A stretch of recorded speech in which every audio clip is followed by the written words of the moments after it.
Welcome back to another episode of Real Talk in ELT. I am here to talk about which learning theory shapes your ELT teaching.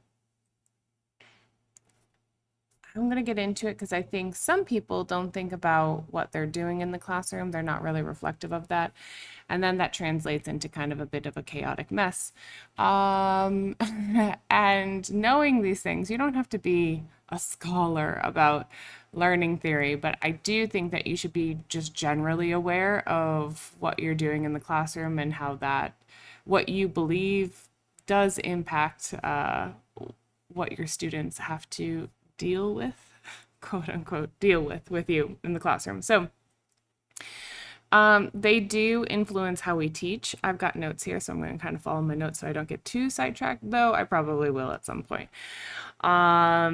And so first I want to kind of break down a little bit of the learning theories because I think it's important for people to understand some of the major ones that are still pretty influential in what we do in the English language classroom. And I'll go through those four. I'm going to bring up four today. There's probably more, but to be honest, I think these four have major roots still in the techniques and the things that people do. And then I can kind of give you my own personal reflection. Anyways, okay, so here we go. Let's dive into it. So, goodness. Let me just find myself in my notes here. All right, so the first one, let's go with behaviorism. The emergence of this was early in the 20th century, like 1920s, 1960s. A couple key figures, John B. Watson, B.F. Skinner. I'm sure B.F. Skinner, most of you have heard of if you've done any sort of reading of books or courses or anything like that regarding teaching. So the core concept is that learning occurs through conditioning, that you're forming habits through repeated practice and reinforcement, and that errors are corrected immediately to prevent incorrect language patterns from developing. There's a Skinner quote that I've got here that language learning is the formation of habits and errors must be corrected immediately to prevent development of incorrect habits. So it's very much like training a dog. Now, I'm actually not offended by this because I feel like many times I have needed to be trained this way.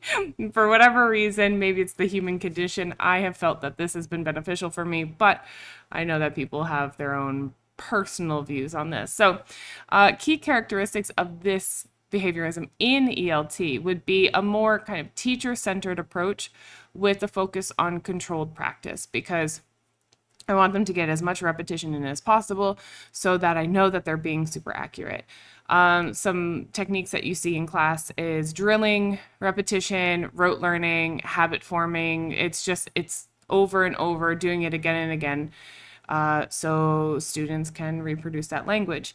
The audiolingual method was heavily influenced by behaviorist principles. So, like an example of this that you would see, maybe you have seen, is students listen to the correct sentence patterns repeatedly, and then they imitate them with the teacher correcting them, reinforcing correct responses. It can be pronunciation, it can be grammar, it can be lexical items, things like that, but they are repeating exactly what the teacher says. So that's behaviorism in a nutshell. If we could reduce all of this into a couple sentences, that would be it.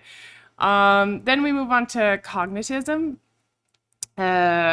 This had an emergence in the mid 20th century, like 1950s, 1970s.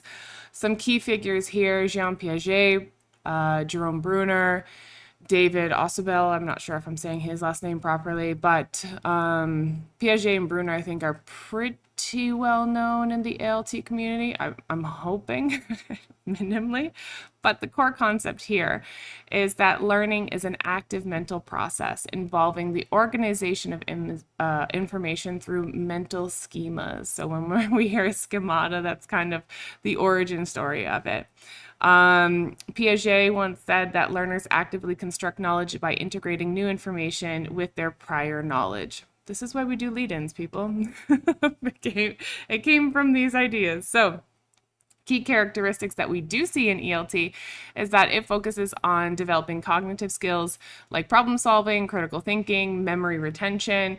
Learning strategies often involve concept mapping, scaffolded learning, guided discovery. Guided discovery is kind of, this is where it had some of its origins. So how does this show up in the classroom? Well, in a grammar lesson, for example, students would analyze sentence structures and patterns to identify the rules rather than just solely on memorization. So you can kind of see where this branched off of behaviorism, because we started to say, okay, now you have to construct this organization in your brain, and I'm not just going to tell you this is it and this is how you have to repeat it constantly.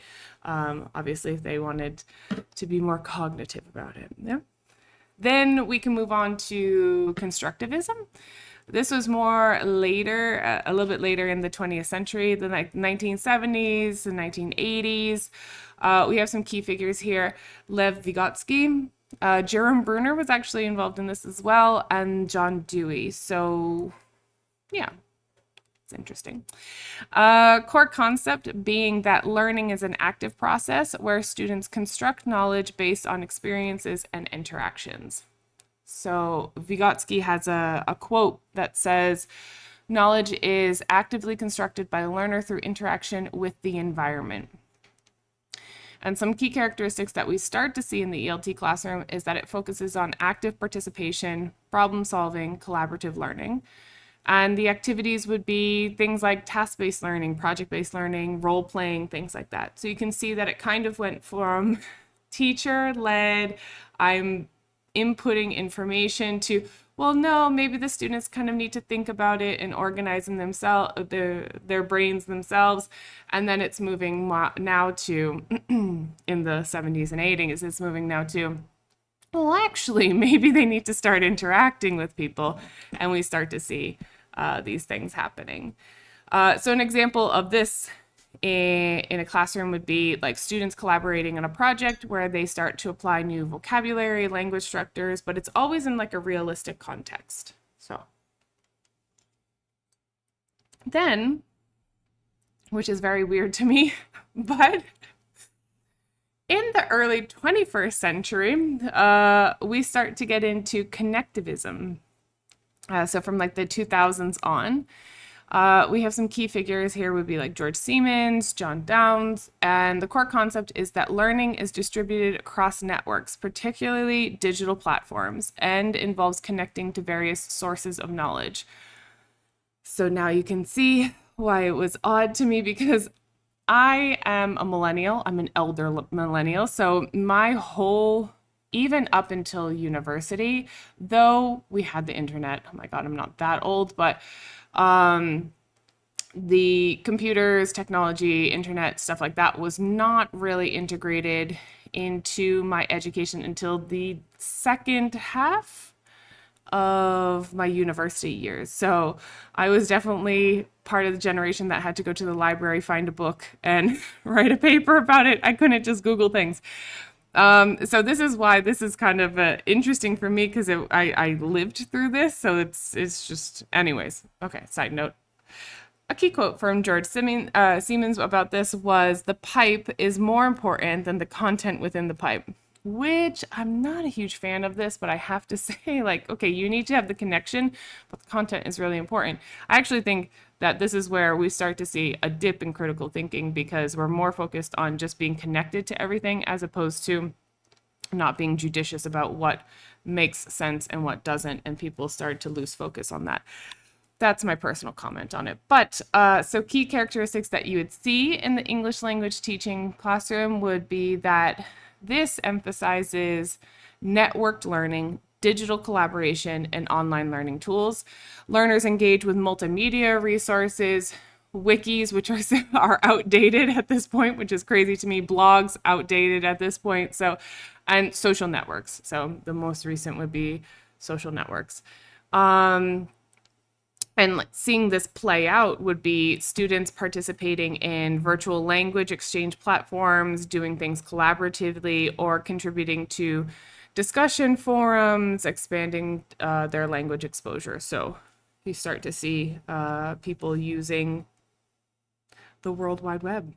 So the timing of these, I'm just going back from like the 20s, like the 1920s. It's like 100 years, yeah? So like within 100 years, we kind of saw these different shifts from behaviorism to cognitivism, constructivism, and then connectivism. And we've got some key concepts and ways that these started appearing. And the reason that I chose these, well, these are the, you know, the four that made sense to me. But some key concepts is that we see these things still happening in classrooms. For example, habit formation, repetition. We still drill pronunciation. I know that people think, oh, I'm so communicative, I'm beyond that. Like, but we still do it. Like, I know that you think you are too good for audiolingual, and that's fine, but you still drill pronunciation with your students. I can't imagine any teacher that wouldn't drill pronunciation with their students if they were not saying something with reasonable accuracy so that it was intelligible for the other person. But okay. Repetition, we still do repetition. When students are making errors, they're getting things wrong, and I've seen lots of teachers get frustrated, like they still are making this mistake, and it's like, yeah, they probably need a little bit of repetition so this get that fossilized error out. Cognitive processing and schema building, we see this a lot now. This is not something that has gone away, even though it's, you know, getting to be about 70 years old at this point. We still use guided discovery. We still use concept mapping. We still use all of these things. And then constructivism came in, social interaction, active learning. So task-based learning, role-playing. There was like maybe 5-10 years ago, there was this like wave of like TBL. I was like, guys, this has been around since the 70s. Like, what are you talking about? Okay, it's been around for like 50 years, but in Brazil, it turned into like this thing of like task-based learning, and so it was just bizarre.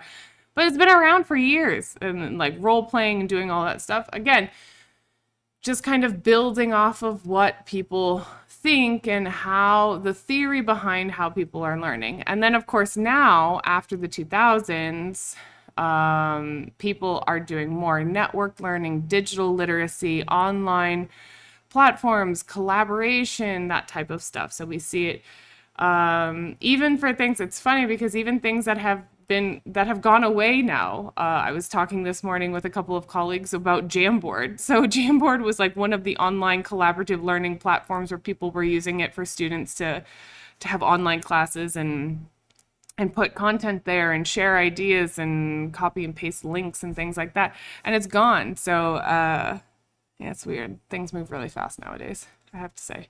Things are moving fast. Okay, so why am I talking about all this stuff? Let me go back to my other notes here. So I'm talking about all this stuff because all of this kind of shapes your teaching philosophy. And you have to know a little bit, again, superficially. What I went over there kind of is just like, that's, you should know that maybe a little bit more in depth, but like that summary is sufficient for most people to become effective practitioners. And the reason I say that is because you have to know why you're doing the things that you do in the classroom and how that affects your own kind of teaching approach and your own brand, your own style of teaching. In my classroom, when I'm with my private students, I find myself blending all. I don't stick to just one. I don't like I kind of go and see what sticks with the student, because I also think that, you know, students have their own preconceived notions of how they're supposed to learn too. I love the students that tell you how to run your classroom. That's a whole nother episode in itself. But anyways, students react and they learn in different ways. I think they have different preferences. And sometimes I work with mostly people who are like 30 and above. Yeah. I've got a couple kids in university, but most often than not, like I would even say like 35 and above. Like I'm mostly working with like millennials and boomers and things like that. And they're still super traditional because it seemed to have worked for them. So some of the new collaborative things, like they're just not, I try, but they're just not interested. You know, they like the controlled practice. They like focusing on accuracy. They want me to drill pronunciation with them. Like, genuinely, they ask me to do it. But, I mean, we're also in one-to-one classes, so they feel very comfortable. And they like structured exercises because they think this worked for me when I was a child. I clearly, they've accomplished something. They've gone through university and things like that. So they want to stick to those things that when they were growing up, they were using these type of theories and all the techniques that then stemmed from the theories. And that's what they feel most comfortable with. So I do try to get them to build some mental frameworks, you know, like teaching them patterns, asking concept checking questions, doing things less teacher led. I don't like to digest too much information. So like behaviorism, I'm not really digesting and regurgitating, I guess I would say, like grammar and lexis and things like that for people. I'm using behaviorism more for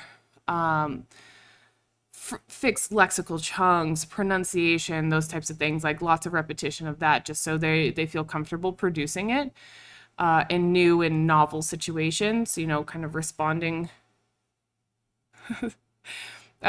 responding, how would I say this? Responding to things that they think that they can't do, but they've already got some sort of language that is sufficient for the scenario. But anyways, then cognitive, I do use cognitivism a little bit, cognitivism a little bit when I'm doing like clarifying stuff, because I want them to create these concept maps. I want them to be able to create separations in their own mind.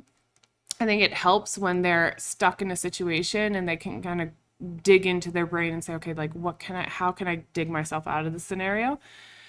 And I'm a big proponent of learning through meaningful interaction. I think that if you're learning a language, I think the only goal to learning like languages is to interact with other people. In my brain is interacting with other people. So if you're not able to interact, or you're not able to kind of just sometimes just shoot the shit naturally with like a person and just gossip about whatever is going on, like if you're not able to do that, then I think that that's a real shame. And here in Brazil, we do have quite a few schools that they say they're new and innovative, they have new methodology, but really they're rooted in behaviorism, very much rooted in behaviorism. And then they kind of mix in some constructivism there too. But when students are quote unquote graduating from those schools, and then they tend to seek out private teachers, or other schools, the comments that I get, and it's a very common comment, is that, well, actually, I, completed all the levels, I did all the books, I did this and that, and then they say, but, I went on a vacation with my family and completely lost. I feel like I've wasted years of my life. And that's really disappointing. For me, it's disappointing. I can only imagine for them, wasting, oh God, the amount of money that they probably invested. So role playing, debating, student-led discussions, all of those types of things, I think they're crucial, because if you're learning a language, the whole idea is to interact with other people in that language.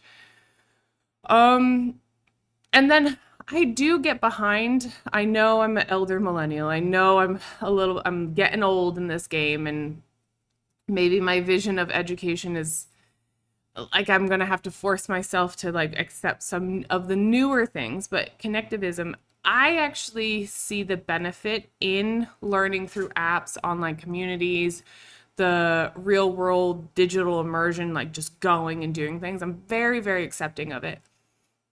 And I also think, well, I mean, it's the world around us, so you're just gonna have to deal with it. But I do think that people need to be more self-directed. I think this rise of connectivism is a good thing for learner autonomy, because they see that teachers are not the holder of all of the information, that they can go out and they can find things and they can interact with other people and they can do stuff on their own in order to learn and interact and better themselves and kind of refine what they're producing in terms of language. So I do see this as a step forward. I know that some people don't want it to be. There's some people that are fighting technology still. They've been fighting it for 25 years or so. But I don't see the bad thing in it. The one negative that I do see about this is that once we had, well, I think it's funny that people always said, oh, the reason that the general population has like low IQ or that they're not, they're just getting dumber. Like every generation is getting dumber and dumber. Because we've heard this, like every generation says this about the new generations coming. Like this is just since the beginning of time, the newer generations are always causing problems for the older generations. But people, would say that like, oh, it's because they don't have access to information. We have access to all the information now. All the information. And the population's still not getting any smarter. So concerning in its own right, that claim. But the problem with this connection and going online and having it is that people are not looking critically at the information that they're finding. They will see something and then just say, oh, that must be, that has to be right. If it's on the internet, it has to be right. And with the inventive AI and all the things that are happening with AI too, we just can't even, I mean, the the deep fakes that we have with AI is insanity.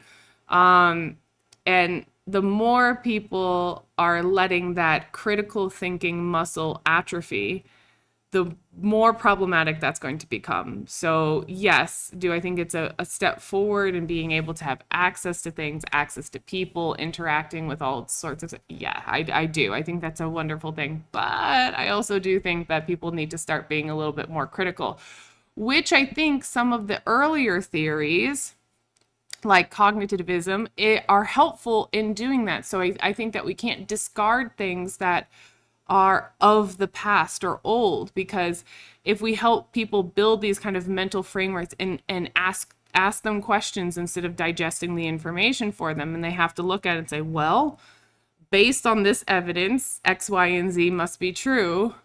I think that actually helps them with some of the things moving forward. But who am I in the grand scheme of education? I don't know. Anyways, all right, so the importance, so what this means for teachers, why teachers should be interested in how things are changing, how things were, how people are kind of still using previous theories and adapting them to their own, is that different students benefit from different approaches. The importance of adaptability nowadays is still essential, and we have to learn how to balance structure, communication, critical thinking, finding that right mix of explicit instruction, real world practice, you know what I mean? Like, we have to help people get to the point where they can function in some sort of way that's going to be beneficial for society, that they can use their words and not violence and all of that other stuff, but that they can actually interact with people and have conversations. Because one of the things that's clearly going on in the world is that people lack the ability to sit down and have a conversation. If someone disagrees with you, if someone's has a different viewpoint, if someone has a lifestyle you don't agree with, if somebody has a political affiliation, whatever, people are at this point incapable of having logical, rational, calm conversations with other people, which I think is a big shame. So I think that, we got to find this mix of people being able to learn a language, but also use the language in a way that is going to kind of move humanity forward a bit. I mean, Anyways, and then encouraging lifelong learning. So ELT teachers can help students become independent, self-directed learners, especially with all of these new technologies that we have in the world between AI and just the internet in general, and all the other crazy things that they're adapting and innovating. I mean, we just need to make sure that students are prepared for those things and know how to use them properly. So if you get anything from this, hopefully you get that there's no single theory that is quote unquote right. I mean, I guess that's obvious by the name theory, right? I mean, it should be obvious. If it's a theory, it's like not confirmed. We don't know if this is just a thought that we have.